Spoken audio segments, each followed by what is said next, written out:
السلام عليكم شباب. فيديونا اليوم راح يكون عن عباس. عباس رجال انولد بالشرق الاوسط، انقس بقعة بالكوكب الارضي، وفوق هذا لقى نفسه بالعراق. بالشرق الاوسط وبالعراق.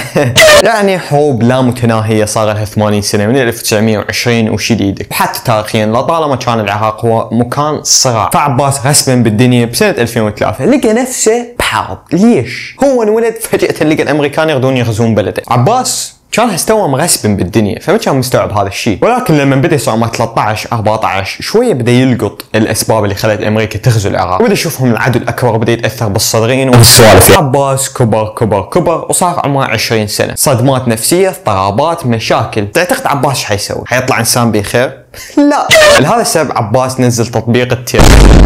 فبهذا الفيديو راح نحكي عن تطبيق التيل. التيل هو تطبيق، مو التيل مال فرعكم، يعني بس حتى تعرف الفرق. رجاء انتر هذا تطبيق وذاك التيل اكو فرق. تطبيق التيل هو تطبيق نوع من انواع تطبيقات السوشيال ميديا. فكره هذا التطبيق بكل بساطه هو انه انت على سبيل المثال طالب، او انت بلوجر، او انت مغني، او انت شخصيه معروفه بالمنطقه مو مشهور، وانت عندك حساب انستغرام عالي، وتريد الناس تجي تسالك اسئله عنك، عن شخصيتك انت، او مجرد اسئله عشوائيه. بس التويست التويست هو انه انت ما تعرف منو داز لك ها رساله. فهنا الموضوع يصير سبايسي شوي، يصير حلو. ففكره التطبيق حلوه. اوكي، عباس صح باضطراب نفسي، وصح الامريكان قتلوا خالته وبدا يزعل، وبعدين فجروا بيتهم وامه ماتت، وبعدين بدا يبوقون نفطه وحطوا له دكتاتوريه، هم بدا يبوقون نفطه وهربوا لايران حتى ايران تمول احزاب ارهابيه، ويعني وضعيته صعبه عباس. بس على الاقل نجح، على الاقل يقول لك شلون، يقول لك ما اعرف شو يقول لك، بس يقول لك انه تنجو خير من ان لا تنجو، يعني صح لو مو صح. فعباس نجح، وعباس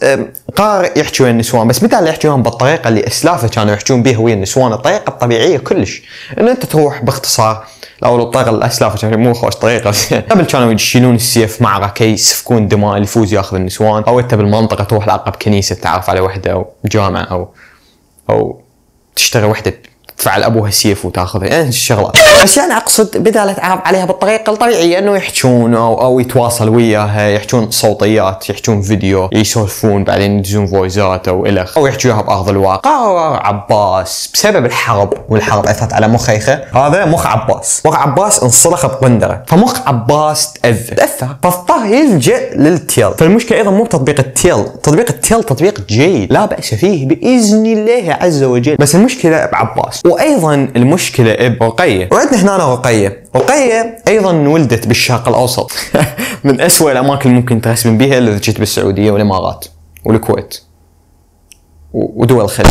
بس يعني ايران، افغانستان، العراق، يعني شوي الوضع مو افضل مكان شويه يعني. فرقيه ايضا رسبنت بالشرق الاوسط، لقت افغانستان تنغزو، خميني يريد يسوي نفسه قوه عظمى، هو واحد قواد، امريكا تريد تغزونه، الحوثيين يقصفون داعش ينقلبون على امريكا، فد خبصه مو اعتياديه. بس لقت نفسها ايضا بسابع اثرى بلد بالعالم اللي هو العراق، بس همات ثرواتها تنباق، فايضا صار عندها اضطرابات نفسيه. فرقيه ايضا مثل عباس. تخيل عباس حيطلع رائد فضاء؟ طبعا لا. فرقيه نفس عباس، بس الفرق انه رقيه رسبنت ب 2004، عباس ب 2003. فرقيه ايضا المضغطه ايضا نزلت تطبيق التيل. الخلل هنا اذا نلاحظ من القصه كلها مو بالتيل، التيل تطبيق لا باس به، فكرته فكره جيده، ولكن عباس ورقيه هم اللي دمروا هذا التطبيق. عباس ورقيه نسفوا دين هذا التطبيق. فرقيه قررت شو تسوي؟ رقيه قررت تنشر صورتها. خليني ارسم لك صوره رقيه. هاي رقيه، هاي رقيه، هذا اللغذوغ رقيه، اللغذوغ نازل نص متر. رقيه قررت تنشر صورها، هاي صوره من صورها. عباس كونه ما شايف نسوان حلوات فتخبل عباس، فعباس تخبل وراح يراسل رقيه قبل. بعد الموضوع بدا شويه يحمى عباس ورقيه ومراسل، يعني الموضوع بدا يتفجر. بس رقيه ايش قالوا لها على تطبيق التيل؟ قالوا لها الفكره الاساسيه مالته هو تطبيق الناس تدز لك رسائل بيه، وانت لك حق ترد على رساله او ما ترد عليها، والرساله ما راح تطلع للعاميه. بما معناته رقيه اذا عباس دز لها رساله راح تجيها بالخاص انه رقيه ترى اجتك رساله وانت تقدرين تجاوبين عليها او ما تجاوبين عليها. ولكن رقيه كونها قلت لك تعاني من اضطرابات نفسيه وانولدت بالشرق الاوسط، خلينا نكون صريحين يعني بشق اوسط يعني. طبعا هي عندها همات اضطرابات نفسيه مثل ما وضحت لك 600 مره، فهي بدال ما ترد على رساله عباس راح تقرر ترد عليه بس تتجاوز عليه. فحطيك مثال، مثلا عباس يدزلها ايش طالع اليوم كلش حلوه، ايش طالع اليوم كلش حلوه، عباس هيك قرر يدز رقيه، رقيه بدال ما ترد على رساله مال عباس راح تجاوبه رد كلش غبي، حتكتب له مثلا انت ولد، هقول له عباس ايه، هتقول له ايه. فرقيه الغبيه ما عرفت تستخدم تطبيق التيل بشكل صحيح. فكره تطبيق التيل باختصار انه انت ترد على رساله او ما ترد عليها. هسه تقول لي ابو حسين ما منطقي يعني، تخيل انت قاعد يجي واحد يقول لك طالع حلو بالحال الواقعي، كابتن طالع شق اليوم، فمستحيل تقول له كابتن طالع حلو ويقول لك ايه لعبه نفسي مع السلامه،